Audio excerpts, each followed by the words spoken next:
Hello दोस्तों, नमस्कार। स्वागत है आप सभी का आपके अपने यूट्यूब चैनल द स्टडी 2.5 में। दोस्तों, हम लोग एडुटेरिया के बुक से वस्तुनिष्ठ सामान्य अध्ययन के 5000 प्लस प्रश्नों को सॉल्व कर रहे हैं, जिसमें हम लोग सेट 1 के अंतर्गत 50 प्रश्नों को कंप्लीट कर चुके हैं। आज हम लोग सेट 2 के अंतर्गत प्रश्नों को देखेंगे। जो लोग सेट 1 को नहीं देखे हैं, चैनल के प्लेलिस्ट में वीडियो उपलब्ध है, आप सभी वहाँ से देख सकते हैं। तो आइए सीधे सेट 2 के प्रश्नों को देखते हैं। दोस्तों, वीडियो शुरू करने से पहले आप सभी से एक छोटा सा रिक्वेस्ट है, यदि आप सभी चैनल पे नए हो तो चैनल को प्लीज़ सब्सक्राइब कर लीजिए और साथ ही में ऑल बेल आइकन नोटिफिकेशन को भी प्रेस कर दीजिएगा, जिससे कि आने वाले नए वीडियो के नोटिफिकेशन सबसे पहले आप सभी को प्राप्त होता रहे। तो आइए हम लोग सीधे प्रश्नों की बात करते हैं। सेट 2 के अंतर्गत पहला प्रश्न दिया है, निम्न में से कौन सा मूल अधिकार केवल भारतीय नागरिकों को ही प्राप्त है। इसमें बताना है आप सभी को वह कौन सा मूल अधिकार है जो केवल भारतीय नागरिकों को ही प्राप्त है। तो ऑप्शन ए है अनुच्छेद 15 में प्रदत्त मूल अधिकार, और बी है अनुच्छेद 16, और सी है अनुच्छेद 19। तो उपर्युक्त सभी मूल अधिकार केवल भारतीय नागरिकों को ही प्राप्त हैं, इसलिए राइट आंसर डी सही होगा। नेक्स्ट क्वेश्चन देखते हैं, निम्न कथन पर विचार करें। इसमें कथन दिया है और उपरोक्त कथनों में कौन सा कथन गलत है। यहाँ पे गलत कथन की बात कर रहा है, तो आप सभी को गलत कथन देखना है। पहला कथन दिया है राज्यसभा के सदस्यों का कार्यकाल 4 वर्ष का होता है, तो ये गलत है। यहाँ पे 4 वर्ष नहीं 6 वर्ष होता है। वहीं दूसरा कथन है राज्यसभा के सदस्य के लिए कम से कम 35 वर्ष आयु होना आवश्यक है, तो यहाँ पे 35 वर्ष नहीं 30 वर्ष होना चाहिए, इसलिए ये भी गलत है। तीसरा कथन दिया है राज्यसभा अस्थायी सदन है, लेकिन इसके 1/4 सदस्य प्रति दूसरे वर्ष पदमुक्त हो जाते हैं, तो यहाँ पे 1/4 नहीं 1/3 1/3 सदस्य प्रति दूसरे वर्ष पदमुक्त होते हैं, इसलिए ये भी कथन गलत हैं। दिए गए तीनों कथन गलत हैं, इसलिए आप सभी का राइट आंसर डी सही होगा। उपर्युक्त सभी कथन गलत हैं। तीसरा प्रश्न है, धन विधेयक को राज्यसभा अधिकतम कितने दिनों तक रोक सकती है। आप लोग बताइए, धन विधेयक को राज्यसभा अधिकतम कितने दिनों तक रोक सकती है। तो इसका राइट आंसर ये सही हो जाएगा, 14 दिनों तक। नेक्स्ट क्वेश्चन देखते हैं, कोई व्यक्ति उच्च न्यायालय का न्यायाधीश नियुक्त होने का पात्र होगा जब वह, इसमें कथन दिए गए हैं, कौन सा कथन सही है उसे बताना है। तो कथन फर्स्ट के अंतर्गत भारत राज्य क्षेत्र में कम से कम 10 वर्ष तक न्यायिक पद धारण किया हो या लगातार 10 वर्ष तक उच्च न्यायालय या न्यायालयों में अधिवक्ता रहा हो, तो बिल्कुल सही है, कथन फर्स्ट सही है। उसकी आयु कम से कम 35 वर्ष होना चाहिए, तो ये गलत है, इसलिए इसका राइट आंसर केवल एक सही हो जाएगा, तो पहला आंसर सही होगा इसका। पांचवा प्रश्न है, वित्तीय आपात उद्घोषणा का अनुमोदन करने वाले संकल्प सदन के दोनों सदनों द्वारा कितने माह के भीतर होना चाहिए। तो इसका सही जवाब होगा ऑप्शन सी, 2 माह के भीतर। अगला प्रश्न है, भारत में पहली बार केंद्र सरकार के विरुद्ध लोकसभा में अविश्वास प्रस्ताव कब लाया गया। ध्यान दीजिए, प्रश्न पूछ रहा है भारत में पहली बार केंद्र सरकार के विरुद्ध लोकसभा में अविश्वास प्रस्ताव कब लाया गया था। तो इसका राइट आंसर बी सही हो जाएगा, 1963 में। वहीं हम लोग 7वें प्रश्न की बात करते हैं। 7वां प्रश्न दिया है, राज्य के नीति निर्देशक तत्वों के प्रवर्तन के लिए किस अनुच्छेद में उपबंध दिया गया है। तो इसका राइट आंसर ए सही हो जाएगा, अनुच्छेद 37 में दिया है। ध्यान दीजिएगा, राज्य के नीति निर्देशक तत्व भाग 4 के अंतर्गत अनुच्छेद 36 से लेकर 51 तक दिया गया है। नेक्स्ट क्वेश्चन को देखते हैं। 8वां प्रश्न देखते हैं, चलाया समिति का गठन किस वर्ष किया गया था। चलाया समिति का गठन किस वर्ष किया गया था। तो इसका राइट आंसर बी सही हो जाएगा, 1991 में। नेक्स्ट है, निम्न में से किस क्रांति का संबंध कोको उत्पादन चमड़ा उत्पादन से है। तो इसका राइट आंसर ए सही हो जाएगा, भूरी क्रांति से। वहीं नेक्स्ट क्वेश्चन है, एक धन जो आसानी से विदेश से आता है लेकिन आसानी से चला जाता है, इसे इस प्रकार से जाना जाता है। तो इसे किस प्रकार से जाना जाता है। तो इसका राइट आंसर डी सही हो जाएगा, हार्ड मनी के रूप में जाना जाता है। नेक्स्ट है, गन्ना का उचित और पारिश्रमिक मूल्य अनुमोदित करता है। तो कौन करता है गन्ना का उचित और अनुमोदित मूल्य। तो राइट आंसर ए सही हो जाएगा, आर्थिक मामलों पर कैबिनेट समिति करता है। वहीं नेक्स्ट क्वेश्चन है, असहयोग आंदोलन के दौरान कौन सा कार्यक्रम शामिल नहीं है। इसमें असहयोग आंदोलन के दौरान कौन कार्यक्रम नहीं शामिल है उसे बताना है। इसका राइट आंसर डी सही हो जाएगा, सरकारी वाहनों से यात्रा करने पर पाबंदी था। बाकी ऑप्शन ए सरकारी पदों का त्याग, विदेशी माल का बहिष्कार और अदालतों का वकीलों द्वारा बहिष्कार, ये सभी असहयोग आंदोलन के दौरान शामिल थे। नेक्स्ट क्वेश्चन देखते हैं, दांडी मार्च का समाप्ति किस तिथि को हुई थी? दांडी मार्च का समाप्ति किस तिथि को हुई थी? तो इसका राइट आंसर सी सही हो जाएगा, 6 अप्रैल 1930 को। अगला प्रश्न देखते हैं, गांधी के जीवन काल में घटी निम्न घटनाओं का कालक्रम सही नहीं है। तो इसमें दिया है घटनाएं और उसके कालक्रम, जिसमें एक सही नहीं है उसे बताना है। तो इसमें ऑप्शन डी सही हो जाएगा, भारत छोड़ो आंदोलन 23 मार्च 1942 नहीं बल्कि 8 अगस्त 1942 में शुरू हुआ था। तो इसलिए ऑप्शन डी सही हो जाएगा। वहीं चौरी चौरा घटना 5 फरवरी 1922 में, जबकि द्वितीय गोलमेज सम्मेलन 7 सितंबर 1931 और पूना समझौता 24 सितंबर 1932 में हुआ था। अगला प्रश्न है, आज़ाद हिंद फौज के साथ सुभाष चंद्र बोस ने सिंगापुर में स्वतंत्र भारत की अस्थायी सरकार का गठन कब किया? तो इसका राइट आंसर बी सही हो जाएगा, 31 अक्टूबर 1943 को। 16 नंबर प्रश्न को देखते हैं, सती प्रथा का उन्मूलन किया गया। सती प्रथा का उन्मूलन कब किया गया? तो इसका राइट आंसर बी सही हो जाएगा, 1829 के नियम 17 के द्वारा किया गया था। तो 1829 में सती प्रथा का उन्मूलन किया गया था। वही नेक्स्ट क्वेश्चन देखते हैं, बहावियों के विद्रोह को कुचलने का श्रेय किस गवर्नर जनरल को जाता है? तो इसका राइट आंसर बी सही हो जाएगा, लॉर्ड एल्गिन प्रथम को जाता है। आइए नेक्स्ट क्वेश्चन देखते हैं। नेक्स्ट है, त्रिपक्षी संघर्ष में निम्न में से कौन सा राजवंश शामिल नहीं था? इसमें त्रिपक्षी संघर्ष में उस राजवंश का नाम बताना है जो इसमें शामिल नहीं था। तो इसका राइट आंसर सी सही हो जाएगा, पल्लव इसमें शामिल नहीं था। इसमें पाल, राष्ट्रकूट और प्रतिहार, इन तीनों के बीच त्रिपक्षी युद्ध हुआ था। आप लोग कमेंट करके बताइए इसमें किसे विजय प्राप्त हुई थी। नेक्स्ट क्वेश्चन है, सिंधु घाटी सभ्यता के अंतर्गत शव को दफनाने के अवशेष मिले हैं। इसमें शव के सिर किस दिशा में रखे जाते थे? तो इसका राइट आंसर ये सही हो जाएगा, उत्तर दिशा में। अगला प्रश्न है, किस बौद्ध संगीति में बौद्ध धर्म का 2 संप्रदायों में विभाजन हो गया? तो इसका राइट आंसर डी सही हो जाएगा, चतुर्थ बौद्ध संगीत में। महावीर स्वामी को किस नदी के तट पर कैवल्य प्राप्त हुआ था? तो इसका राइट आंसर सी सही हो जाएगा, ऋजुपालिका नदी के तट पर।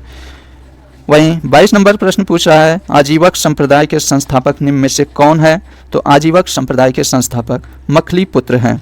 ऑप्शन सी सही हो जाएगा। नेक्स्ट क्वेश्चन देखते हैं, किस मुगल शासक के शासनकाल को स्थापत्य कला का स्वर्णिम काल कहा जाता है? तो आप लोग बताइए, किस मुगल शासक के शासनकाल को स्थापत्य का स्वर्णिम काल कहा जाता है?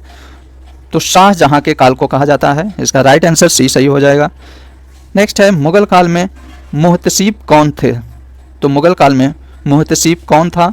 तो इसका राइट आंसर डी सही हो जाएगा, आचरण अधिकारी था। अगला है, दीवाने अर्ज किस विभाग से संबंधित था? दीवाने अर्ज किस विभाग से संबंधित था? तो यह सैन्य विभाग से संबंधित था, इसलिए इसका राइट आंसर सी सही हो जाएगा। वही नेक्स्ट क्वेश्चन है, बसावन व दशवंत किस शासक के दरबारी चित्रकार थे? तो इसका राइट आंसर बी सही हो जाएगा, अकबर के दरबारी चित्रकार थे। नेक्स्ट है, निम्नलिखित में कौन सुमेलित नहीं है? यहाँ पे सही सुमेलित नहीं है जो उसे देखना है। इसमें परमाणु विद्युत गृह दिया है और राज्य बताना है। कौन सा परमाणु विद्युत गृह किस राज्य में स्थित है उसे बताना है आप सभी को। तो इसका राइट आंसर बी सही है, कुलन जो कर्नाटक में नहीं स्थित है, इसलिए राइट आंसर बी सही हो जाएगा। इसमें गलत बताना था। बाकी नरोरा उत्तर प्रदेश में स्थित है और काकरापारा गुजरात में स्थित है और तारापुर महाराष्ट्र में स्थित है। नेक्स्ट देखते हैं, 38वीं समांतर रेखा किन 2 देशों के मध्य स्थित है? 38वीं समानांतर रेखा किन 2 देशों के मध्य है? तो ये उत्तर कोरिया एवं दक्षिण कोरिया के मध्य है, इसलिए इसका राइट आंसर ए सही हो जाएगा। नेक्स्ट है, निम्न में से कौन सा एक अच्छे ईंधन का गुण नहीं है? इसमें अच्छे ईंधन का गुण नहीं है उसे बताना है। तो इसका राइट आंसर बी सही हो जाएगा, जलने पर ज़्यादा से ज़्यादा अवशिष्ट व हानिकारक गैसों का उत्सर्जन होना। तो ये बिल्कुल गलत है, इसलिए राइट आंसर बी सही हो जाएगा। नेक्स्ट क्वेश्चन देखते हैं, 30 नंबर प्रश्न है, सूची 1 सूची 2 को सुमेलित करना है। इसमें विटामिन के नाम दिए गए हैं, उसे सुमेलित करना है। तो आइए देखते हैं, विटामिन B7 ये बालों का झड़ना और विटामिन B12 प्रवासी अरक्तता होना और विटामिन ई बांझपन उत्पन्न होना विटामिन के रक्त के थक्का जमने से संबंधित है। तो इसलिए राइट आंसर ए सही हो जाएगा इसका। नेक्स्ट है तारों के मध्य दूरी ज्ञात करने की इकाई है। तो तारों के मध्य दूरी ज्ञात करने की इकाई गैलेक्टिक इकाई है, इसलिए राइट आंसर सी सही हो जाएगा। अगला है निम्नलिखित में कौन सा रोग पुरुषों की तुलना में महिलाओं में बहुत कम होता है। इसमें बताना है कौन सा रोग है जो पुरुषों की तुलना में महिलाओं में बहुत कम होता है। तो इसका राइट आंसर बी सही हो जाएगा। वर्णांधता जो पुरुषों की तुलना में महिलाओं में बहुत कम होता है। 33 नंबर प्रश्न है हीमोग्लोबिन लाल रक्त कोशिकाओं के अंदर का एक प्रोटीन है और यह निम्न में से किसका वहन करता है। तो इसका राइट आंसर ए सही हो जाएगा, ऑक्सीजन का वहन करता है। 34 नंबर है किसी पदार्थ को एक अवस्था से दूसरी अवस्था में बिना तापमान में बदलाव के परिवर्तन होने के लिए आवश्यक ऊष्मा की मात्रा है। तो इसका राइट आंसर डी सही हो जाएगा, गुप्त ऊष्मा। वहीं 35 नंबर प्रश्न देखते हैं निम्नलिखित कोशिका अंगों में से किस में न्यूक्लिक अम्ल नहीं पाया जाता है। इसमें नहीं पाया जाता है उससे बताना है। तो न्यूक्लिक अम्ल किस कोशिका में नहीं पाया जाता है। तो इसका राइट आंसर डी सही हो जाएगा, जीव द्रव्य। नेक्स्ट है निम्न में से कौन सा विटामिन ए का अच्छा स्रोत नहीं है। इसमें विटामिन ए का अच्छा स्रोत नहीं है उससे बताना है। तो इसका राइट आंसर सी सही हो जाएगा, जंतुओं के यकृत एवं गुर्दे में, जबकि मछली का तेल और पालक और आम ये सभी में विटामिन ए पाया जाता है। आइए 37 नंबर प्रश्न को देखते हैं। सूची 1 और सूची 2 को सुमेलित करना है। प्रतिरोध का मात्रक ओम होता है, वहीं विद्युत प्रवाह एम्पियर और बल न्यूटन और पावर वाट होता है, इसलिए 37 का आंसर बी सही हो जाएगा। राइट आंसर इसका बी सही होगा। अगला प्रश्न देखते हैं धातुओं में सबसे कम घनत्व वाला तत्व कौन सा है। इसमें बताना है धातुओं में सबसे कम घनत्व वाला तत्व कौन सा है। तो इसका राइट आंसर बी सही हो जाएगा, लिथियम है। अगला प्रश्न है प्राकृतिक रबड़ के बारे में निम्न में से कौन सा कथन सही है। तो इसमें राइट आंसर ए सही हो जाएगा, यह एक प्राकृतिक बहुलक है और इसमें लोचदार गुण होते हैं। 40 नंबर प्रश्न है किसी तत्व का रासायनिक गुण निम्न में से कौन तय करता है। तो इसका राइट आंसर सी सही हो जाएगा, इलेक्ट्रॉन की संख्या। देवप्रयाग नेक्स्ट क्वेश्चन है देवप्रयाग किन नदियों के संगम पर स्थित है। तो यह भागीरथी और अलकनंदा के नदी पर स्थित है। निम्न में से किस राज्य में कर्क रेखा बीचों बीच गुजरती है। निम्न में से किस राज्य में कर्क रेखा बीचों बीच गुजरती है। तो इसका राइट आंसर सी सही हो जाएगा, मध्य प्रदेश राज्य से कर्क रेखा बीचों बीच गुजरती है। वहीं नेक्स्ट है निम्नलिखित में कहाँ सर्वाधिक जैव विविधता पाई जाती है। तो इसका राइट आंसर सी सही हो जाएगा, उष्णकटिबंधीय वर्षावन में। नेक्स्ट है निम्नलिखित में कौन सुमेलित नहीं है। यहाँ पे कौन सुमेलित नहीं है उसे बताना है। तो इसका राइट आंसर बी सही हो जाएगा, रोहिला राष्ट्रीय उद्यान गुजरात में नहीं स्थित है, जबकि बांधवगढ़ राष्ट्रीय उद्यान मध्य प्रदेश में, बांदीपुर राष्ट्रीय उद्यान कर्नाटक में और सिमलीपाल राष्ट्रीय उद्यान ओडिशा में स्थित है। तो इसमें पूछा है कौन सुमेलित नहीं है, तो रोहिला राष्ट्रीय उद्यान गुजरात में नहीं स्थित है, इसलिए राइट आंसर बी सही हो जाएगा। 45 नंबर प्रश्न देखते हैं निम्न में से निम्नलिखित में कौन शीत महासागरीय जलधारा नहीं है। इसमें शीत महासागरीय जलधारा नहीं है उससे बताना है। तो अगुलहास नहीं है, इसमें राइट आंसर डी सही हो जाएगा। निम्नलिखित में किस नदी को दक्षिण भारत की गंगा कहा जाता है। तो किस नदी को दक्षिण भारत की गंगा कहा जाता है। तो इसका राइट आंसर बी सही हो जाएगा, कावेरी को दक्षिण भारत की गंगा कहा जाता है। अगला प्रश्न है प्रशांत महासागर क्षेत्र में रिंग ऑफ फायर किस लिए जाना जाता है।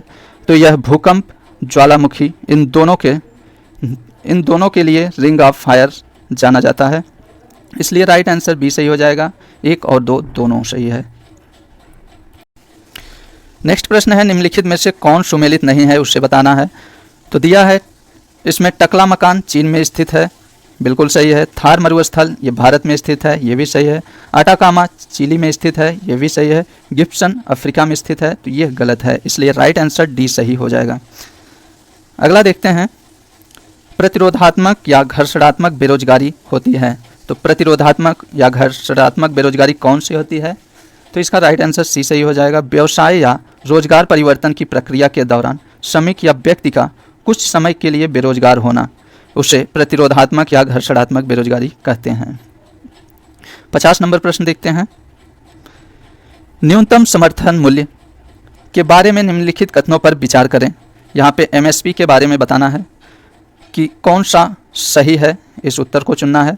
तो इसमें पहला कथन दिया है न्यूनतम समर्थन मूल्य आर्थिक मामलों की मंत्रिमंडलीय समिति द्वारा प्रस्तावित की जाती है। वहीं दूसरा है न्यूनतम समर्थन मूल्य कृषि लागत एवं मूल्य आयोग द्वारा अनुमोदित की जाती है। तो दोनों कथन सही है, तो उपरोक्त 1 और 2 दोनों सही हो जाएगा। आइए इसमें अब हम लोग कुछ स्मरणीय तथ्यों को देखते हैं, जिसमें प्रमुख दर्शन एवं उसके प्रवर्तक दिए गए हैं। तो आइए इसे देखते हैं।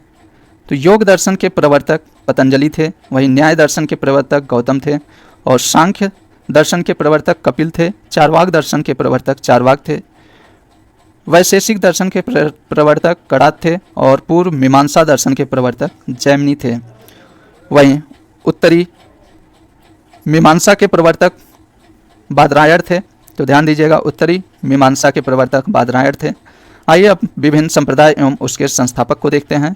आजीवक संप्रदाय के संस्थापक मखली पुत्र घोषाल थे, वहीं अनिश्चयवाद संप्रदाय के संस्थापक संजय विट्ठली पुत्र थे, और भौतिकवादी संप्रदाय के संस्थापक पकुद कच्चायान थे, और घोर अतक्रियावादी संप्रदाय के संस्थापक पूरण कश्यप थे।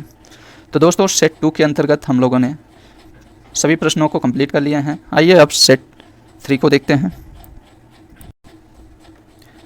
तीसरे सेट को दोस्तों हम लोग नेक्स्ट वीडियो में कवर करेंगे। तो चलिए मिलते हैं नेक्स्ट वीडियो में। यदि आप सभी चैनल को नहीं सब्सक्राइब किए हैं तो प्लीज़ सब्सक्राइब कर लीजिए, क्योंकि आपका सब्सक्रिप्शन ही हमारी ताकत है। तो दोस्तों चैनल को प्लीज़ सब्सक्राइब करिएगा, और साथ ही में ऑल बेल आइकन नोटिफिकेशन को भी प्रेस कर दीजिएगा। चलिए ठीक है दोस्तों, मिलते हैं हम लोग नेक्स्ट वीडियो में। तब तक के लिए नमस्कार।